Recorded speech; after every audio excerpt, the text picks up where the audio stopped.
பாரு, திருப்பியும் சொல்றது அதுதான். நீ பாட்டுக்கு காலம் தாழ்த்துறது, மறந்து போறது, சோம்பல்ல இருக்கிறதுன்னு காலத்தை ஓட்டிக்கிட்டு இருந்த அப்படின்னா நாளைக்கு ரொம்ப கஷ்டப்படுவ. இது எப்போதும் மனசுல வச்சுக்கோ. இதுதான் ரொம்ப முக்கியமானது. நம்ம வாழ்க்கையில சுகத்தை விரும்புகிற நிலைமையிலாம் இப்போ நாம இல்லை.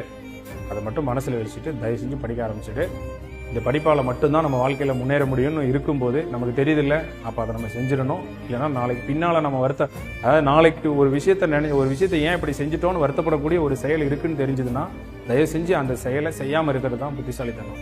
வருமுன்னர் காவாதான் வாழ்க்கை, எரிமுன்னர் வைத்தூறு போல கெடும்.